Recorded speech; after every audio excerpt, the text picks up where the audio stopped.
आपका स्वागत है हमारे channel A1 best story studio. सालों पहले एक शहर में साहूकार रहता था जिसके 7 बेटे और एक बेटी थी। बेटी का नाम करवा था। साहूकार ने अपने बच्चों का पालन पोषण काफी शाही तरीके से किया था। सभी भाई अपनी इकलौती बहन को बहुत मानते और उस पर अपनी जान छिड़कते थे।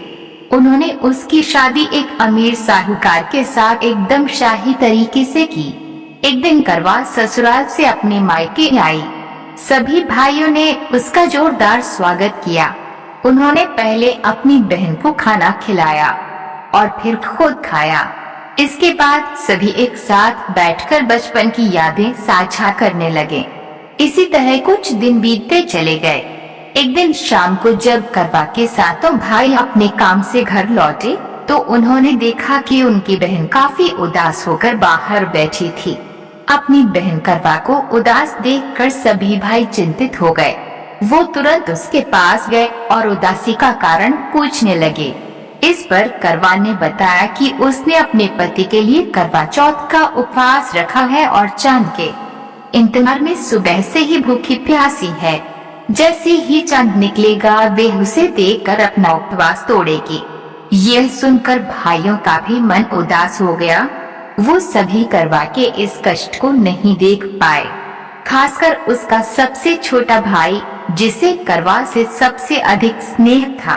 बहन को भूखा प्यासा देखकर सभी भाई कुछ ऐसा उपाय सोचने लगे जिससे वो अपनी बहन का कष्ट दूर कर सके।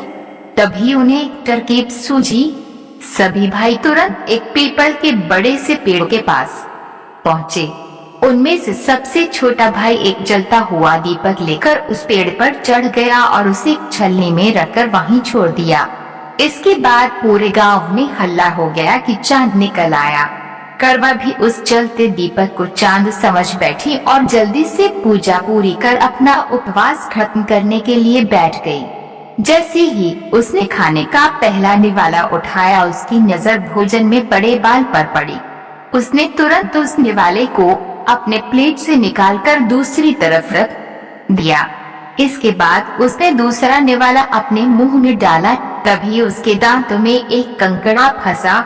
उसने झटपट उस निवाले को भी प्लेट से हटा दिया।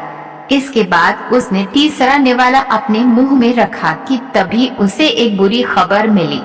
करवा को पता चला कि उसके पति की मृत्यु हो गई। यह सुनते ही करवा पूरी तरह से टूट गई और जोर जोर से रोने लगी। कुछ समय बीतने के बाद उसे अपने पति की मृत्यु की सच्चाई का पता चला। उसे जानकारी मिली कि उसके भाइयों के कारण उसने दीपक को चांद समझ लिया था और अपना उपवास खत्म किया था। इस वजह से देवता नाराज हो गए और उसके पति को मृत्युदंड की सजा सुनाई।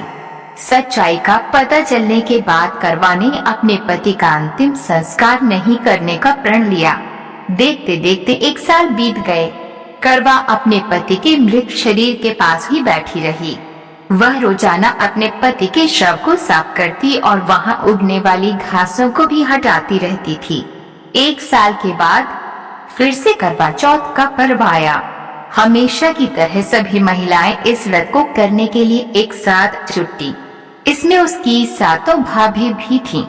शाम के समय पूजा समाप्त करने के बाद जब करवा के सभी भाभी उसके पास पहुंची तो उन्होंने करवा को आशीर्वाद मांगने को कहा।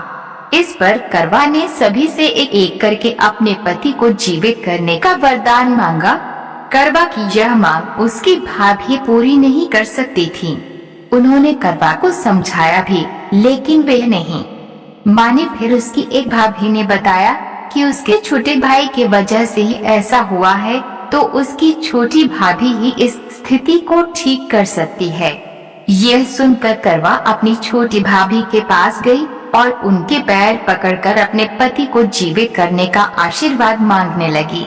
पहले तो उसकी छोटी भाभी ने बहुत टाला, लेकिन अंत में उसकी छोटी भाभी ने अपनी तर्जनी उंगली को काटकर उसमें से अमृत की एक बूंद करवा के मृत पति के ऊपर डाल दी।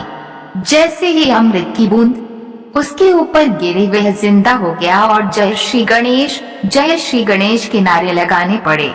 इस घटना के बाद से ऐसी मान्यता है कि करवा चौथ का व्रत करने से गौरी शंकर खुश होते हैं और महिलाओं के सुहाग की रक्षा का